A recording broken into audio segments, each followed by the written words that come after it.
Hi friends, நம்ம பாபினில் எப்படி நூல் சுற்றலாம் அப்படின்னு பார்ப்போம். நீங்கள் பிகினராக இருக்கீங்க, உங்கள்கிட்ட சின்ன மிஷின் தான் இருக்குது அப்படிங்கிறப்போ இந்த டூல்ஸ் வந்து வாங்கி வச்சுக்கோங்க. இது ரொம்பவே யூஸ்ஃபுல்லாக இருக்கும். இப்போது நம்ம பாபினில் நூலை சுற்றிக்கலாம்.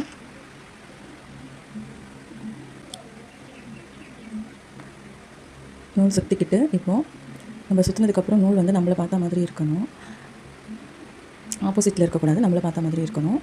இப்போது டூல்ஸ் ஓப்பன் பண்ணிவிட்டு பாதிக்குள்ளார இந்த பாபினை வச்சு செட் பண்ணிக்கோங்க. க்ளோஸ் பண்ணிவிட்டு வீலை வந்து சுற்றி விட்டுக்கோங்க. இப்போ பெடல் பண்ண ஆரம்பிச்சுட்டு இப்போ அந்த வீலில் வந்து ஒட்டி அந்த பாபினை வச்சிங்க அப்படின்னா உங்களுக்கு வந்து நூல் வந்து லைண்ட் ஆகி வந்துடும். கொஞ்சம் டிஸ்டன்ஸ்லேயே நூல் பிடிச்சிக்கோங்க. அதே மாதிரி நூலை வந்து அந்த பக்கம் இந்த பக்கம் அசைச்சிட்டே இருக்கணும். அப்போ தான் அது நல்லா சுற்றி வரும். எப்படி சுற்றி வந்துருச்சுங்க. உங்களுக்கு பிடிச்சிருந்தால் லைக் பண்ணுங்கள், ஷேர் பண்ணுங்கள், நம்ம சேனலை சப்ஸ்கிரைப் பண்ணுங்கள்.